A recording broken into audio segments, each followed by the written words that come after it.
This is The Baseline, discussing the hot button topics of the NBA.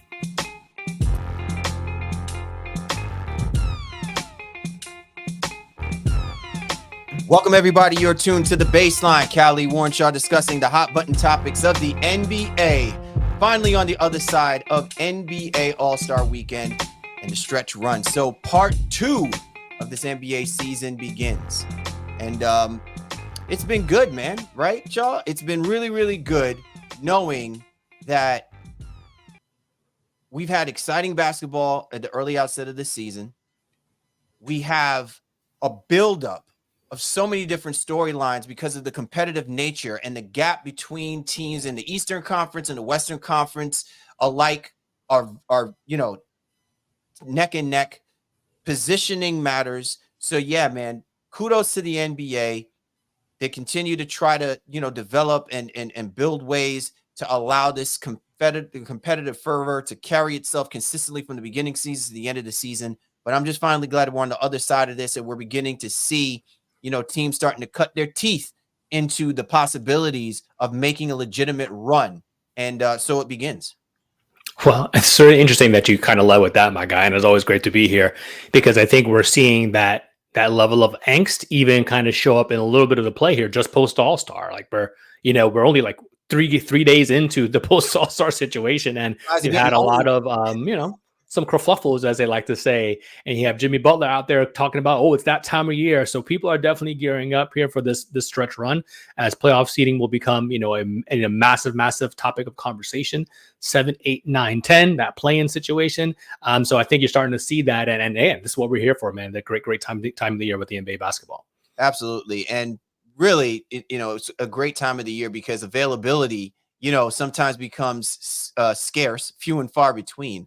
But we were able to acquire really one of the premier voices that's covering one of the hottest teams in the NBA. Our man, Kevin Gray Jr. will be on with us in a little bit to talk about the Dallas Mavericks and how seriously legitimate the Dallas Mavericks are in the conversations of being one of the best teams in the Western Conference, possibly in the NBA. So we're really excited to have him on board shortly to discuss the state of the Dallas Mavericks. But as always, we appreciate you and yours for hopping on board with us this week. Be sure to get on my man Shaw at Shaw Sports NBA. Again, at me at Game Face Lee. The show's Twitter handle at NBA Baseline, available on all the major platforms. You know where to find us.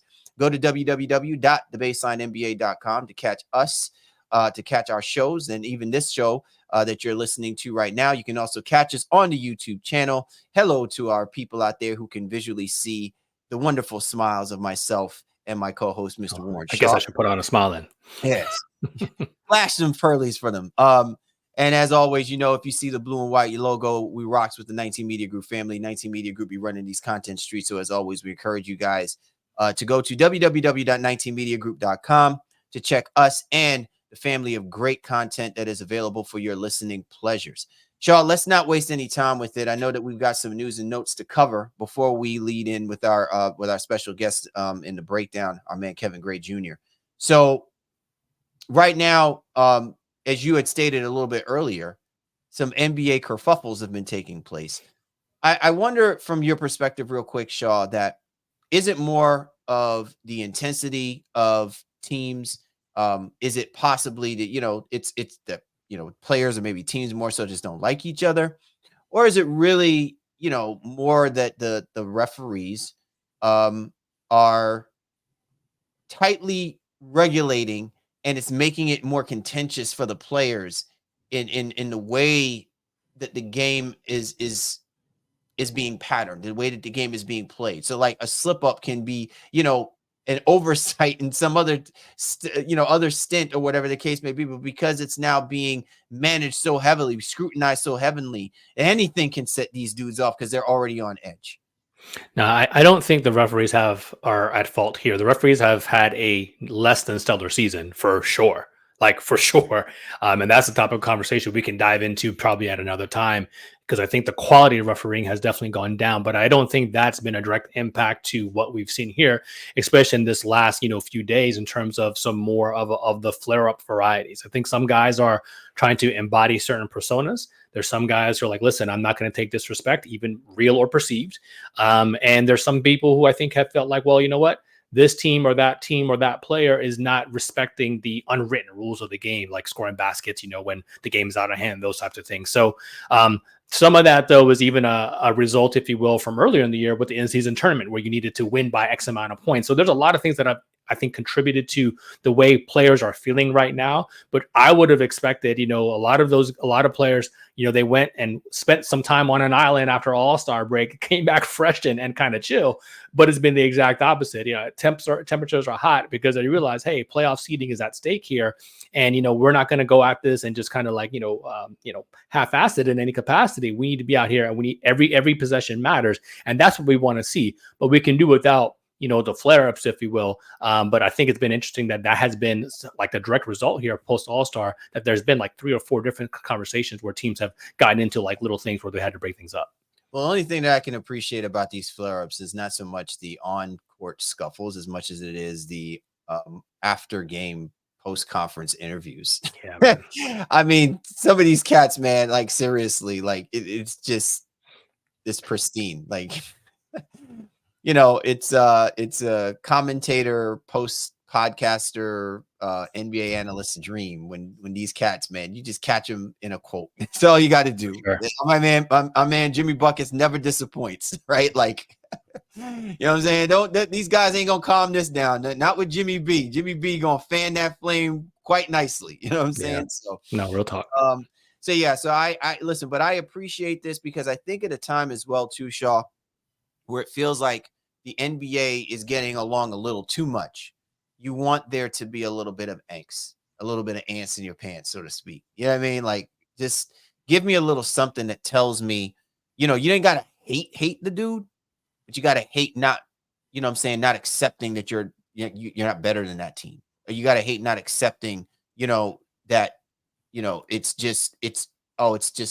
blow over. It should not blow over. Like, it should gnaw at you that a team doesn't respect you the way that you should be respected, like the other teams that are out there, and that this game should matter, whether you're a team that's at the top of the rung or at the bottom of the rung. So I want to see more of it. Obviously, I want to see more of it controlled and a lot less of it on semantics. You know what I mean? Like antics and semantics. Like, I don't care for any of that. Like, let it be genuine to the game of basketball in the intensity of the moment of what it represents and for the teams that are representing it. So that is my take on it. Let's move forward, Shaw. Victor Wembanyama got his first 5x5 and the 15th in NBA history. 27 points, 10 rebounds, 8 assists, 5 steals, 5 blocks. At the age of 20, the youngest to ever do it. Not that I don't marvel at it. Like it's amazing. It's remarkable. I would hope that, if he's in this position that he is, accomplishing things like this.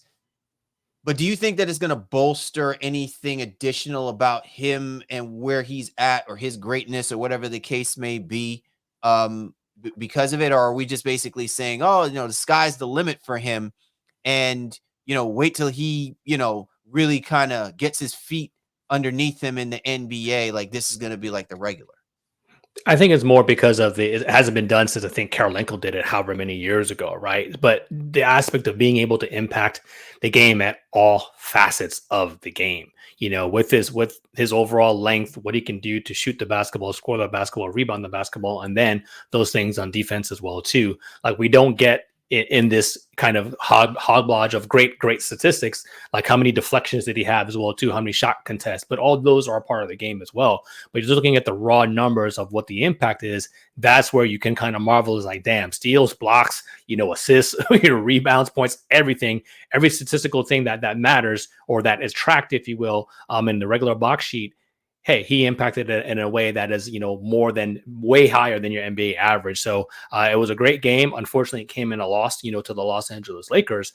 But ultimately, I think we're going to see more of this from Wembanyama. And the hype really is exactly what it was. It is real. And I think the rookie of the year race is obviously here to lose. And I don't see how he loses it unless he doesn't meet the 65 minimum games at this stage. Yeah, I think for the purposes of bolstering the potential of greatness along with the rookie campaign, this is wonderful. I think where it really becomes a testament to what it translates to, because remember, people were spoiled in the era of Tim Duncan, if you're San Antonio, right? People were spoiled in the era of David Robinson. And two of those guys brought very different intangibles of greatness, even at their rookie season, that people were able to see early. We haven't seen it just yet when Manyama. I think we will. I'm hoping that Popovich has as early an influence on elevating those leadership qualities. And so that these statistics, they do translate to wins. Right now, these are statistics of athletically freakish anomaly greatness. You know what I'm saying? All those words thrown together. But where it translates to the overall impact and dominance in the game of basketball, that's where I'm waiting to see when that really comes into play. Because you put numbers like this on a sheet, and your team really should win. I'm not putting it on him, Shaw. I'm just saying statistics like those, you clearly say truly impact the game, because that other team is now already thinking about the next time they're going to have to quadruple team a dude like this is going to be all over the floor, and they still can't find a way to win. So like it'll be interesting to see where this does take him. I think for himself, it instills a level of greatness that he truly belongs. Obviously he knows that, but I wanted to see it translate. Yeah, I think well said. And, LeBron giving him a ultimate compliment, saying that there is no ceiling for him, shows exactly where it is. So Wemby is doing things we have not seen before. And I think we're going to continue to see him, push the narrative, if you will. He just needs some help, and I think that's why Popovich has signed on for the long haul here. It's like, hey, let me hitch my wagon to this young buck and see where we can take things. But Wemby's definitely a real one. All right. Shaw, recently some coaching moves have taken place out in Brooklyn, and the Brooklyn Nets have fired Jacque Vaughn. I know we talked about this before, jumping onto the podcast and earlier this week. Not a good look for the Brooklyn Nets, and really not a good look for the NBA altogether. What were your sentiments? That I want you to kind of, really elevate the conversation a little bit, because I do find it ironic that, Jacque Vaughn, I thought this was a great opportunity for him to kind of resurrect a dead zone situation that happened when he was the head coach for the Orlando Magic. While I wasn't always a believer of him being a great coach, I thought he was an adequate coach, and just probably the I don't know, the swirliness of the Orlando Magic didn't lend well for his ability to figure things out. But here in Brooklyn, I'm torn now, because part of me is trying to understand what led to this, when a year and a half ago, everybody wanted to play for this dude. And at times you saw it, at times you didn't see it.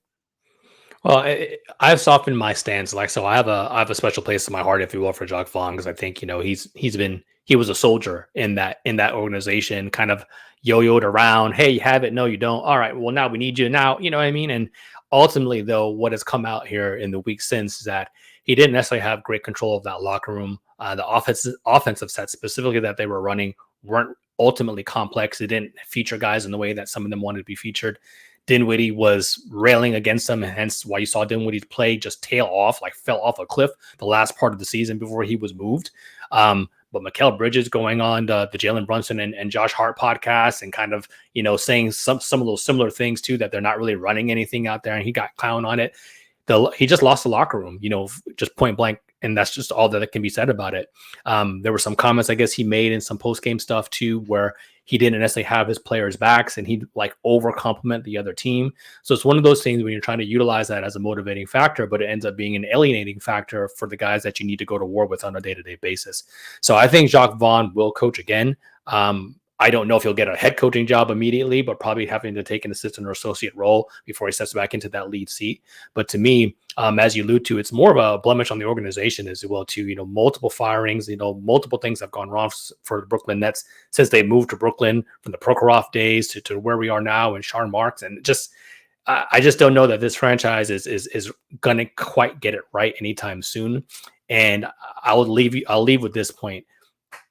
Everybody would do the Kevin Durant, Kyrie, James Harden thing, 1,000 times over again. It just didn't work out. They literally got lightning struck in a bottle in the worst way possible. If that situation plays itself again, I don't think it goes the exact same way. And those guys play more than 16 games together. But with all the firings of the coaches and everything that has happened there, you just wonder when Brooklyn will actually be able to get it right. And this roster coming into the season, while maybe not as bad as they've played lately, I always thought, what were they doing? I don't understand why they have as many wings as they did, like how in Detroit. Why do they have as many power forwards as they did? And you're seeing that kind of bear fruit. Mikal Bridges is a good basketball player, maybe even great basketball player. Is he a lead guy? I don't think so. And, when you got the offers that you got, 5 first-round picks, proverbially, to kind of move him, maybe you should have taken that offer, especially when you gave up all you did to get James Harden initially, and then get rid of him again. To me, Brooklyn is in a little bit of arrears here, and it's more than the coaching situation. I think it starts at the general management. Some questions need to be raised there. Yeah, absolutely. I think this will probably be something of maybe an off-season conversation to be had. But you remember, Shaw, a long, long time ago, because we've been doing this for a while. I had said I was never a fan of the New Jersey Nets moving to Brooklyn.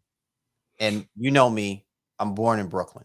There's nothing that I would want more than to see a professional sports franchise operate in Brooklyn. But I thought the move to Brooklyn was for all the wrong reasons.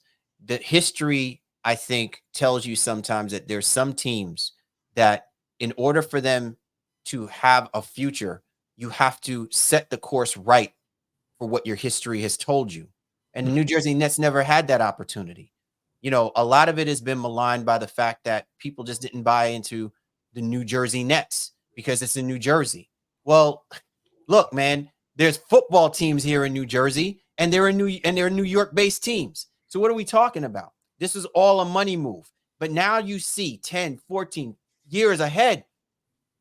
Was it really all about the money? Because now you see this is a byproduct of what money is telling you. You know what I'm saying? You continually keep cutting off your own feet. This goes all the way back to when they got rid of Kenny Atkinson, where there was opportunities to make things right for people to really buy into the viability of Brooklyn as a legit NBA basketball team. And here we are, right back where we started once again. So, and people will say, well, you got to fire Sean Marks. He's a horrible team. I don't think it matters. I think until you legitimately have true basketball owners operating, understanding the history of how to operate an NBA basketball team, the Brooklyn Nets will probably be one of those franchises that will continually be mocked and chastised because they don't take it seriously enough to understand its own history in order to make the necessary moves to maintain consistent success. And until I think that happens, all this is just it's opened up, Pandora's box and opened up, the door for criticism for the Brooklyn Nets again, to be the laughing stock of the NBA. And as it pertains to Jacque Vaughn, I think all this has done is just really supplanted that. I think he's an adequate assistant coach. I don't know if whether or not he has what it takes to be a legitimate head coach in the climate right now of the NBA. And if he's going to be that, I think he will require him to actually head coach college basketball first.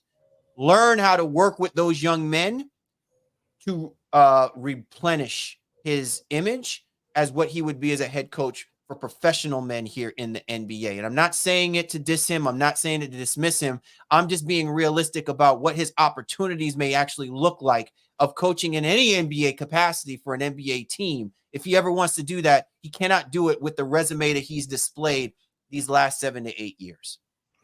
He acquitted himself well, I think, upon release. Issued a nice statement. Is not holding any malice. And we know this league is very network based. So I think, he will have an opportunity to get some semblance of an opportunity. Just at what level is it going to be? At the highest level, that I think we're both a little bit dubious on. But ultimately, Jacque Vaughn is a quality man and quality individual. But this situation just didn't work out, and hopefully he'll get another shot sometime down the road.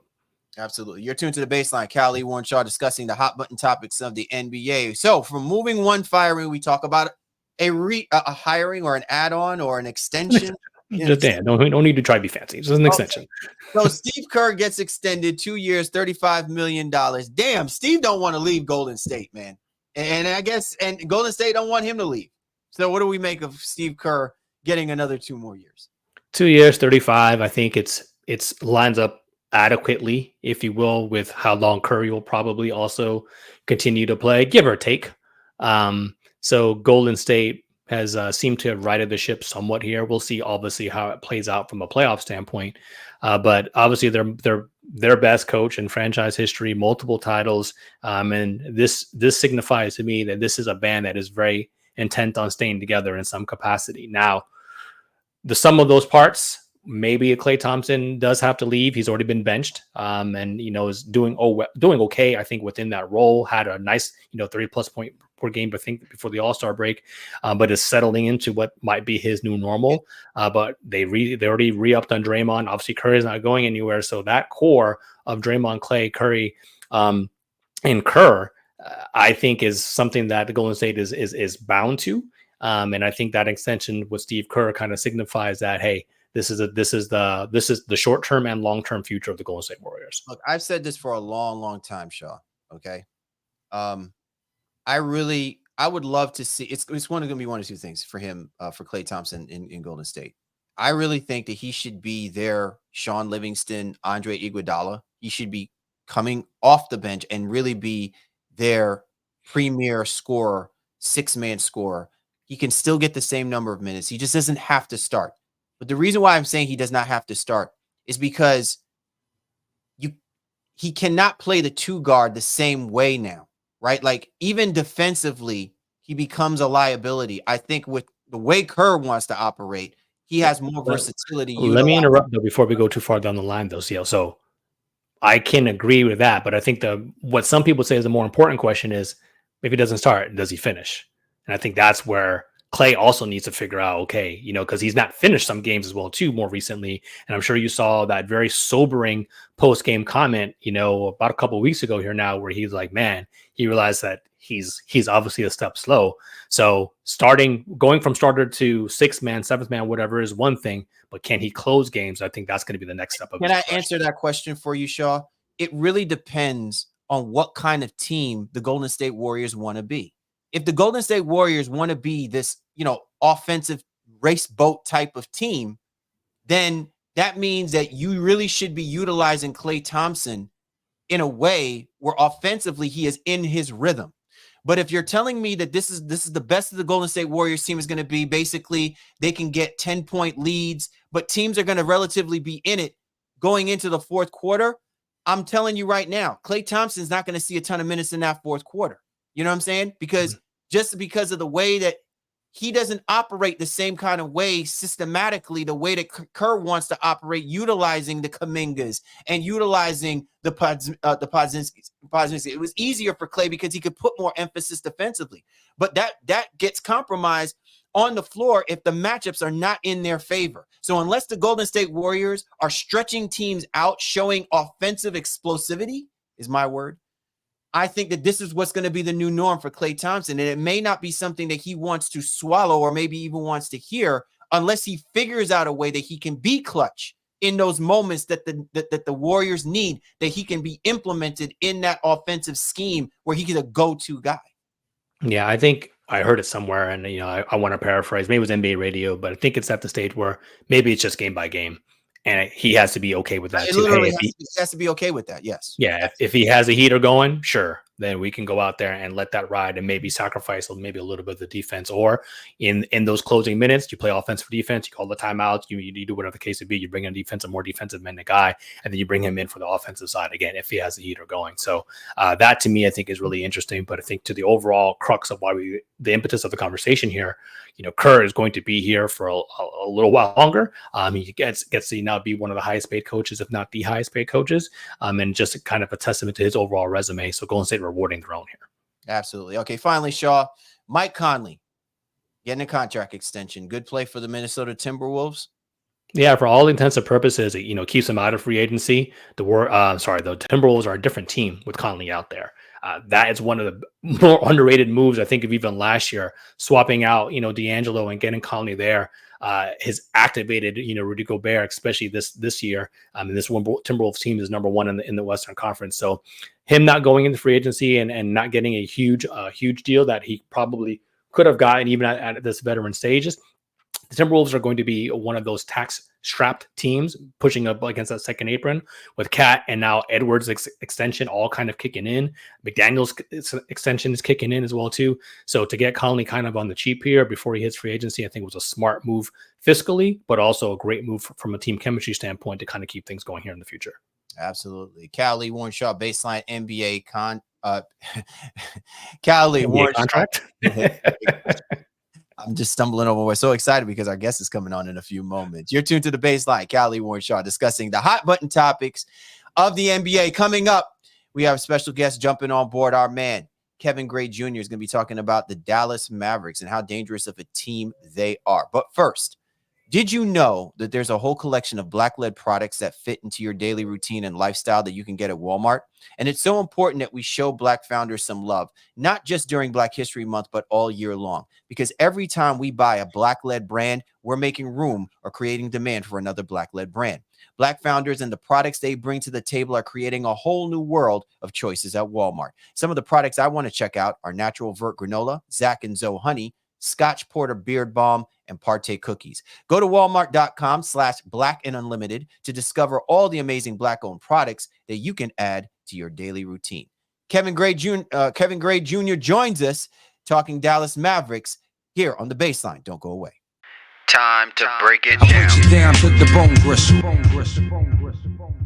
Time now for the breakdown. Callie Warrenshaw, the Baseline NBA podcast. And this segment of the breakdown by the Baseline is brought to you by McDonald's.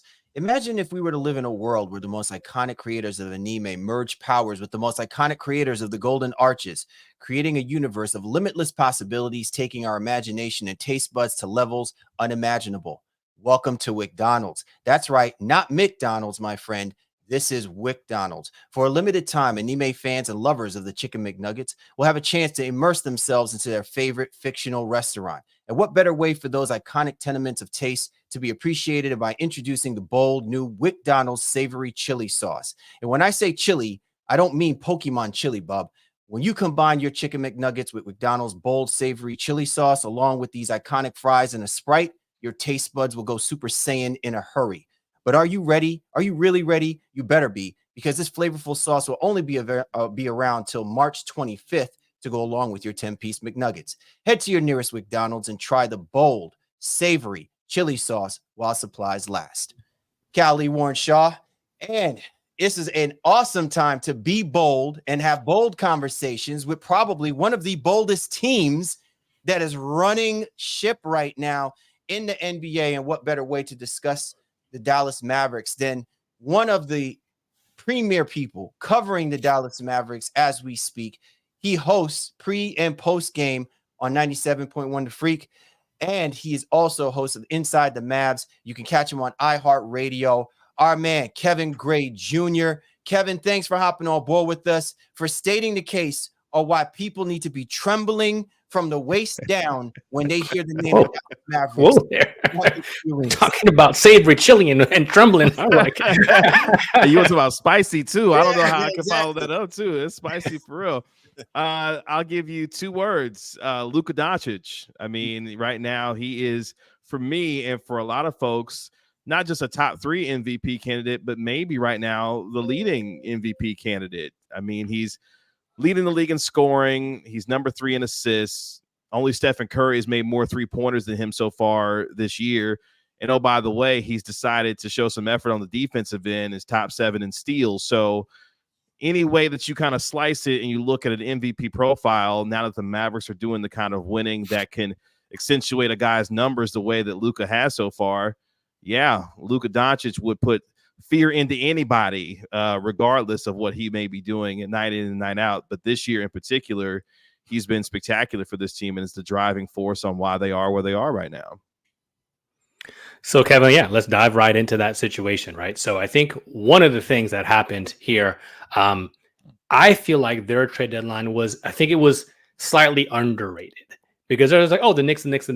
And sure. And I think it's maybe hard to judge the Knicks until they get all the sum of their parts back. But what Dallas was able to do, I think that was a pretty amazing. And you're seeing the results of that here as we're recording, I think winners of 7 straight. And I think they'll play as well today. So your thoughts on the trade deadline?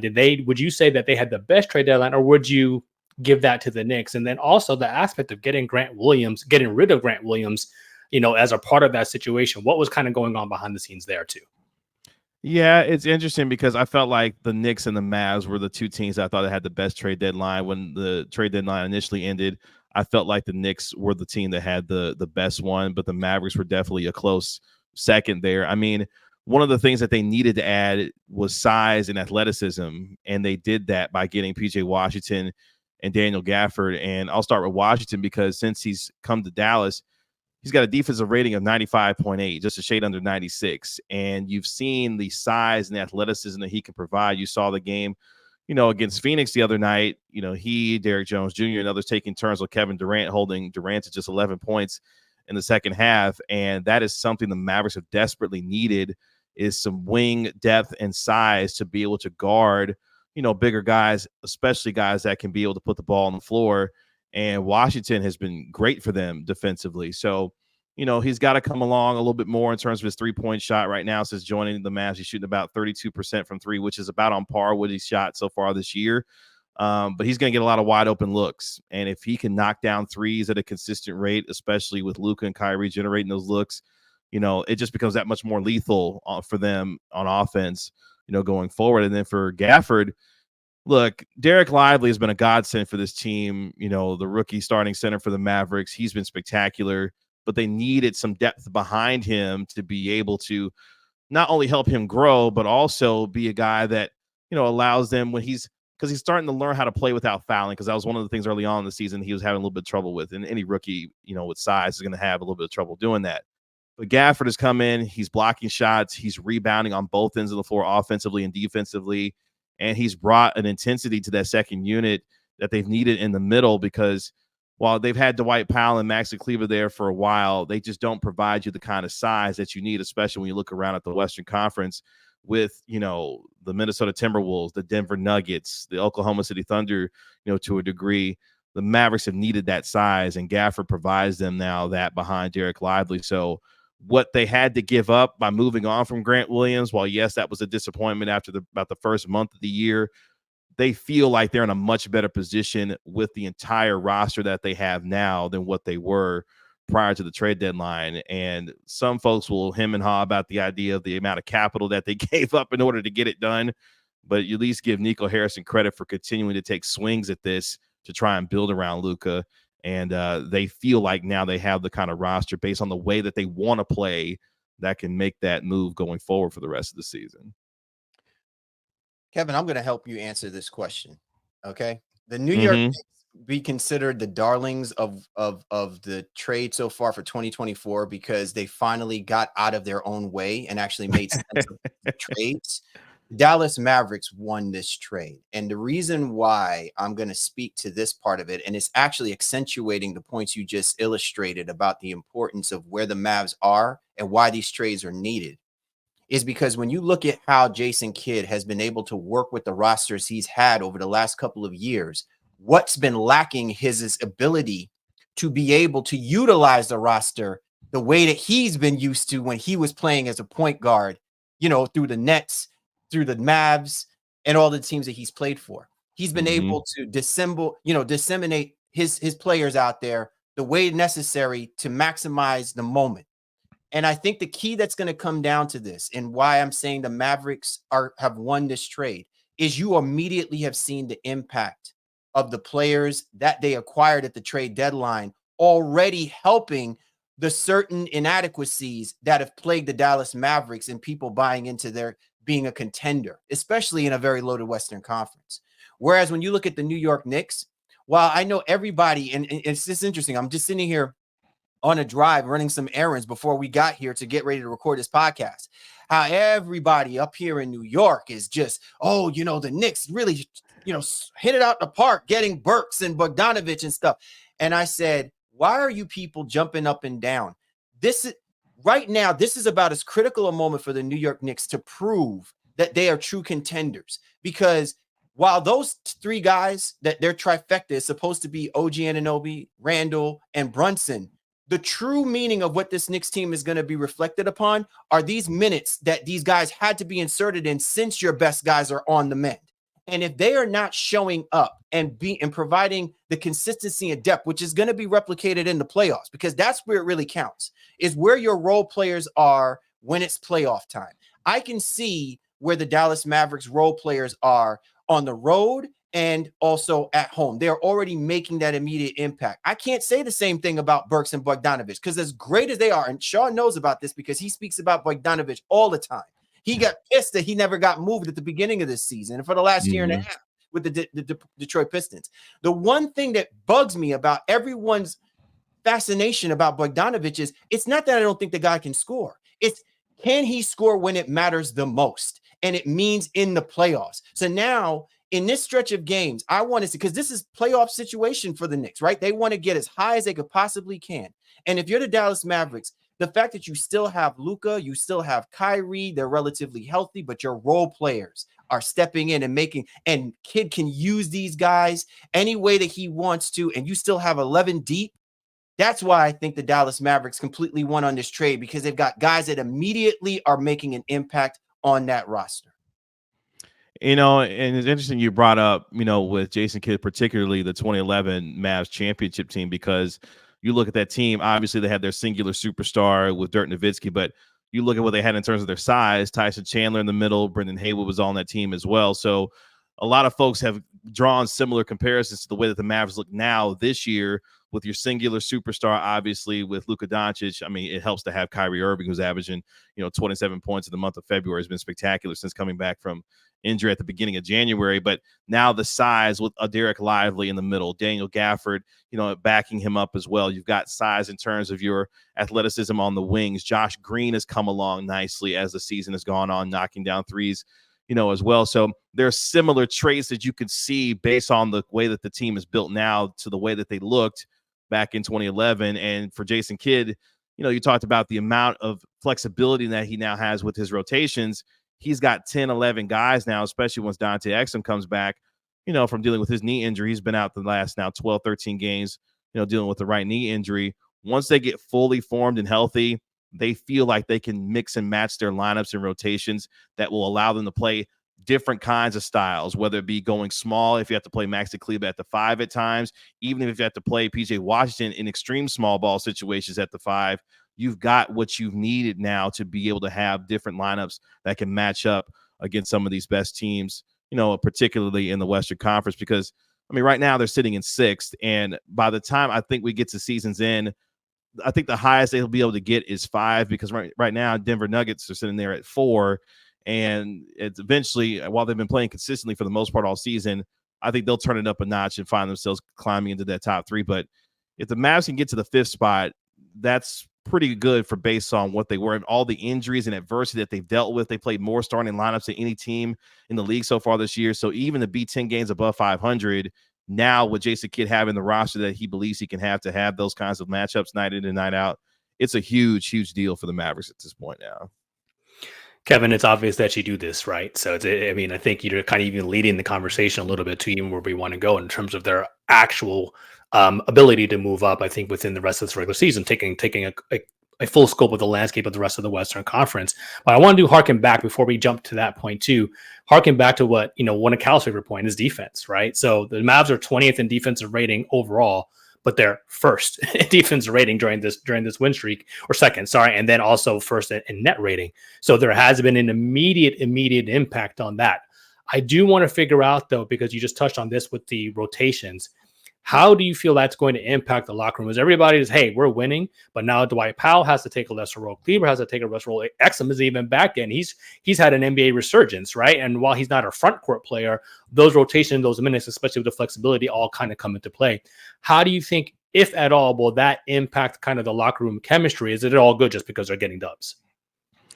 Right now, I think it's good. I mean, Dwight Powell's been maligned quite a bit by Mavericks fans for a long time because he's an undersized center that doesn't rebound necessarily very well. But nothing has been said negatively about him as a team player. He has always been that. He's always been a constant locker room leader. And any Maverick will tell you that he is one of the leaders of this team. Maxi Kleber, the same way, veteran guy that's been around for a long time, understands his role. And I think that's one of the big things about this team is, as the new guys with Gafford and Washington continue to play well, now everyone knows their role. And I think that's one of the big things why I love the trades that they made, because now the rotations that they have, everyone now is fit based on the current skill set and role that they have to be able to accentuate what Luka and Kyrie does. And now no one is playing extended minutes more than what they should. Jason Kidd talked about that a little bit earlier this year with guys like Dante Exum and Derrick Jones Jr., who were playing more extended time than what you would probably want them to, given what they had been so far in their careers and what they were being asked to do when they joined the Mavericks. Now they've got guys in place now, especially that Josh Green has come along that we mentioned earlier, that are fitting exactly what they need to. And then right now, I mean, they're taking their cues from Luka, and there really isn't too many egos based on what they have in there. Even Tim Hardaway Jr. earlier on this year, who was playing really well as a sixth man, hasn't played as well as of late. But he's another veteran guy that understands going through the long seasons and what it means to be successful in this league, especially with his time with the Mavericks. So I think that won't be an issue as the rest of the season goes on, as long as they stay true to what they have become so far, especially as you mentioned during the 7-game win streak, a team that's led by their defense, which is something that we had questions about coming into the year, for whether or not they could stop anybody. Right now, they're doing a lot better job of that these days. Kevin Gray Jr. joining us here on the baseline, pre and post-game host for the Dallas Mavericks on 97.1 The Freak, and also host of Inside the Mavs. Be sure to check him on Twitter at Kevin Gray Sports. So, Kevin, I want to go back to something that you harped on with regards to Luka Doncic, because I have been on the Don, you know what I'm saying, for quite some time. I have been. But I've also been soured on the Don as well, too, because I think part of my struggle with him is all of this greatness tends to show up in peaks and valleys. Now, part of that is he's a young player, and I'm an OG. I'm a level of impatience, man. You come in great, you got to stay great. You know what I'm saying? Like, that's just been my thing with him. And I said the same thing about Joel Embiid. But I felt that Luka Doncic's ceiling was that much higher of Joel Embiid, in the sense that he can do so much more, and he has carried so much more before Embiid. Like, Embiid was the prodigy of the next coming of Hakeem Olajuwon, didn't realize. But remember, Hakeem went to the University of Houston and he did great things, with Drexler and those guys at that time, right? Embiid, he basically resurrected the greatness of Kansas basketball. Luka Doncic has shouldered a country on his back before he came to play in NBA basketball. And so I've seen where there have been moments where it's like, damn, this guy really should be in the MVP conversation. And it took his buddy, Jokic, to kind of etch out the pathway for this to happen. You brought up the point. Luka now playing defense. Luka now stepping up and doing those little intangibles that we were begging and pleading. Like, if you just do a little bit of this, bro, your name will be carried and bantered about this MVP conversation a whole lot more than I think. And I felt like he was making it way much harder for himself than necessary. Does he have it in him to continue to keep the complete package together? Because this is the moment where we see great players put so much emphasis on being in the MVP talks, the MVP conversations. They get away from the formula of success. The Mavs really do have a legitimate chance to knock some heavy hitters off this. They are in toe-to-toe with the likes of the Clippers, with the likes of the Nuggets. They're built in the way that these teams are matched up, that they could be a problem for them, whether it's first, second round, Eastern Conference Finals, whatever, Western Conference Finals, whatever. Do you think he has it in him to maintain this level of consistency now to the end of the year to best position themselves to the best path forward to get to that Western Conference Finals? Yeah, and I do. And I'm not just saying that because I cover this team. And one of the things that has been a criticism of Doncic throughout his career is that, he's a guy that at times does not come in shape and has fatigued as seasons have gone on. That's not the case this season. He came into this season in shape and has maintained that shape throughout the course of the year. And I think that's been reflected on the defensive end with the amount of effort that he's now putting forward on the defensive side of the ball, which is not something that has been a calling card, as you mentioned, of his, throughout his career so far. So as he's made a much more commitment to his fitness and being able to stay consistent with that, I think you're seeing that pay off based on not just what he does offensively every single night, but also now what he's doing on the defensive end. And it's funny because, Luka has been a first-team All-NBA selection since his second year in the league. Like, we have seen the greatness that is there from him now with the hopeful continued team success, all of the things that we have seen from an individual standpoint. Hopefully those things will continue to bear out because, he's literally been one of the 5 best players in the league the last 4 years. And you saw the killer instinct that he had in the bubble when he was out there playing against the Los Angeles Clippers as a young player, understanding the kinds of moments that he has to step up in order to have those kinds of performances. And now he's not only putting together the talent and the skill that he has, but now the experience is starting to come. You're starting to see some of the different aspects of his game, the decel stuff that he's been able to do. He slows the game down so much to a point where guys are just flying by all the time. He's just making the right reads. He's doing all the things that you would want his caliber of player to do, that I think we're starting to see, him start to reach closer to that apex that I think a lot of people thought he had coming into the league. And I think it's something that we'll have to continue to see proven on the biggest stages, especially now that they're having this kind of team success. Sure, I want to jump in real quick. And one other thing I wanted to add to your point, Kevin, because your points were so well put. The one thing that I'm seeing, and this is something that's not going to get, there's no analytics for this, but Luka Doncic is resurrecting the greatness of Kyrie Irving, right? In that, I think Kyrie Irving maybe has finally figured out he just wants to go out there and he just wants to ball. He just wants to be great and score the basketball. And he realized that while it's great being next to a LeBron James, he's got his LeBron James right there. And he can let Doncic do those things that come easy to him so that Kyrie Irving can continue to thrive. And I think if Kyrie Irving stays healthy, the one key that you're going to see in this playoffs is who has to get that ball in those minutes. And Luka Doncic will put Kyrie Irving in the best position to make great moments happen if Doncic doesn't have to do it himself. Like if the team defensively says, we're not letting Kyrie Irving get off, it's going to have to come down to Doncic. Doncic is more than happy to take that shot where necessary. We've seen that. But what I've loved about this relationship between Doncic and Irving is Doncic is very much in tune with allowing Kyrie Irving to be great and Kyrie Irving not demanding to be great. And honestly, they've had to learn how to do that. When Kyrie first came, you saw some of the struggles that they had of, how Luka would defer to Kyrie or Kyrie deferring to Luka and them trying to figure out the best times for each one of them to take over in games.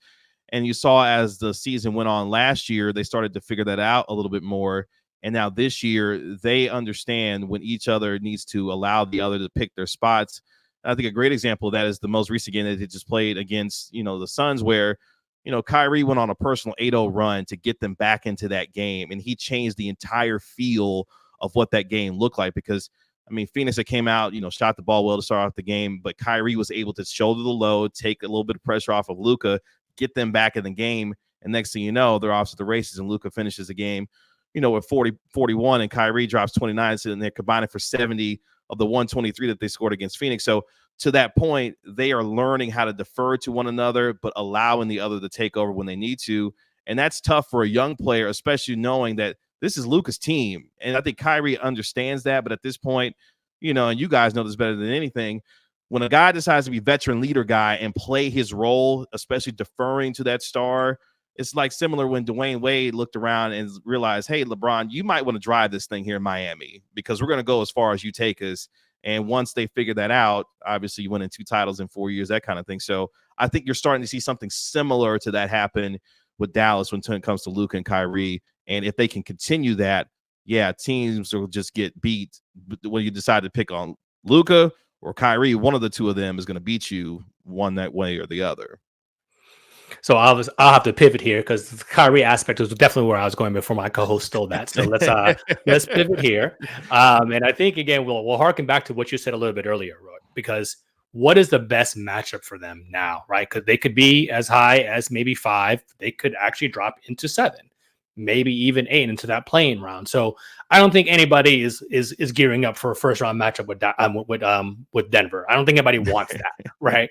So despite Luka and Jokic's relationship, I don't think that's something that they want to see. But all the other teams that are there, the Clippers, OKC, Minnesota, etc., all the opportunities that could present themselves, which team do you think presents the best case for them that they match up with best in a first round scenario? I'll preface it by saying this. I don't think any team in the West wants to see Luka and Kyrie in a first round matchup. There you go. You might,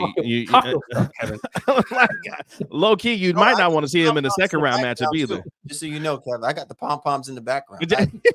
Listen, man, and I'm a hard critic about Kyrie Irving, but this version of Kyrie Irving, I respect a lot, man, because it takes a lot to get yourself to this point. And I'm not, overlooking the magnitude of Luka and what he's doing and what Kid has done with this team. But I'm just saying that, like, when Kyrie gets his mind right about being in this and being committed to it, you see how it can, because now the focus has to be on Kyrie Irving's game. When it's everything else about Kyrie Irving, that's when it goes against the Dallas Mavericks, against whoever Kyrie Irving plays with. You know what I'm saying? But in this case right now, this is a version. I'm glad he's in the Western Conference. You keep all of that over in the Western Conference right now. You deal with that problem. My Celtics don't need all of that right now. So, yeah, and it's funny. I look at the West, and I was talking to somebody about this the other day that if the Mavericks are match up against the Thunder, I'm picking the Mavericks to win that series, and part of that is the Thunder, as talented as they are, the experience factor I would give to the Mavericks in this case because they've been there, done that a little bit. Minnesota presents a lot of problems because not only do they have size, but one thing that should travel in most playoff series is the ability to defend. And they're arguably, along with Boston, the best team defensively, in the league right now. So with the size that they present, it would be a little bit tougher matchup. But if I'm looking at the Clippers, the Nuggets obviously are a tough matchup because any way that you look at the West right now, whether it's Minnesota, whether it's Oklahoma City, Denver, the Clippers to a degree, all of these teams have size, and the way that the Mavericks would be able to match up with some of these teams will be a little bit more difficult. But I like their chances with, you've got a top 5 talent in Luka, you've got a top 15 players still in Kyrie Irving, and as long as these guys stay healthy to the point that we were mentioning earlier, they defend a lot better these days, and that will be the key for them. If they can defend and find themselves playing well on that end, offensively, they're going to score like crazy. That's not going to be an issue in terms of them scoring.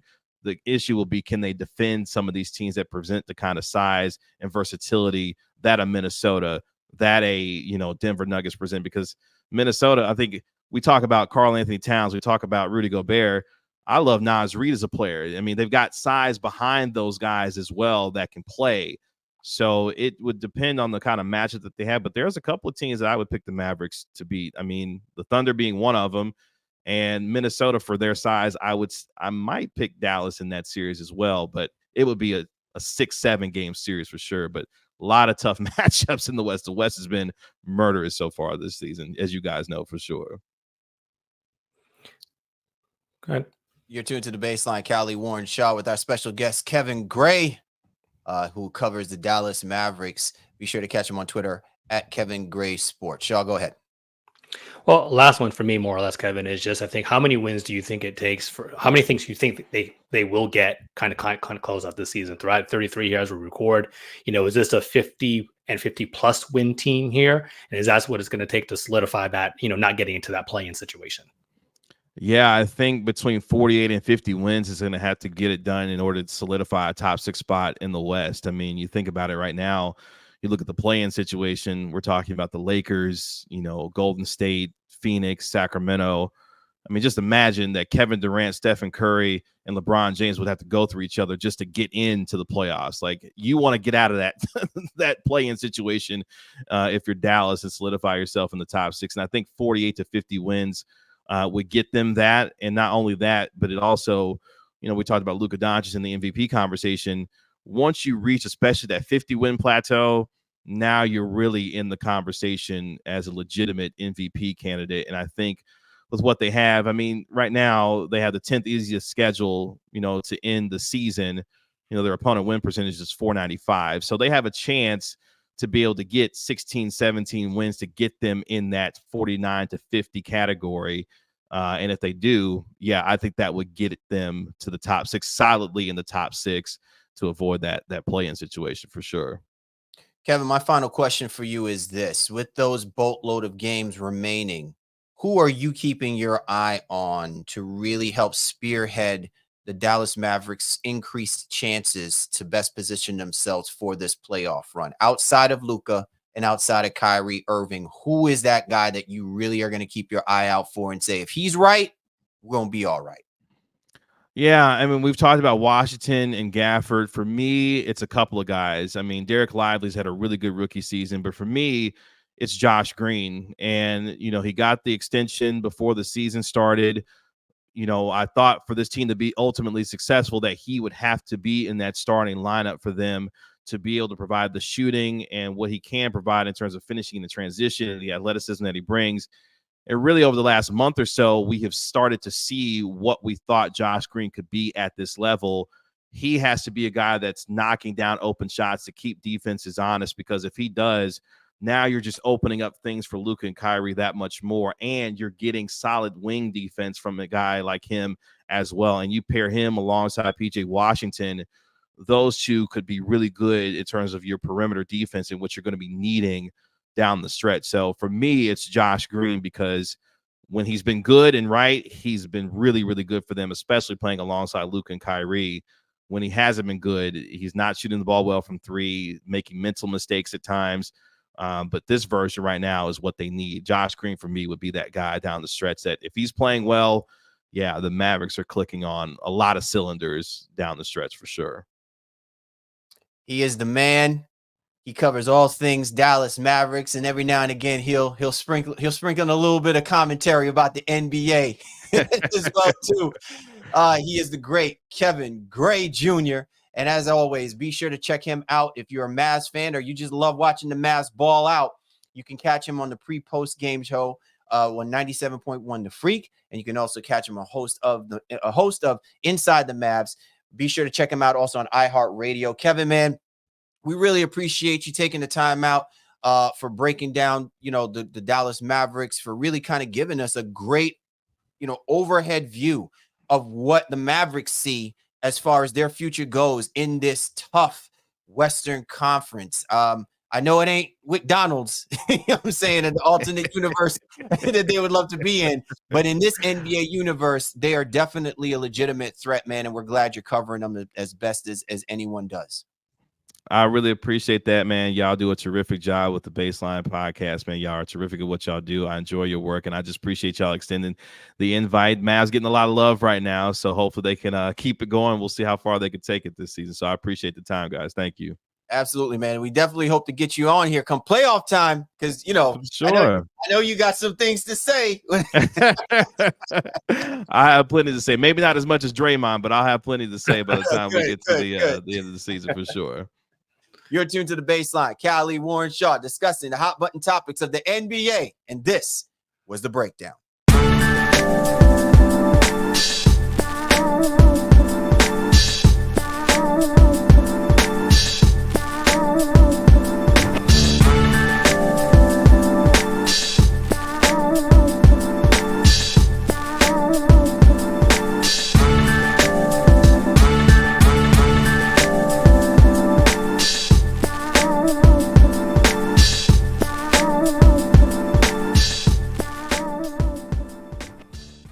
Yes, sir. My man Shaw.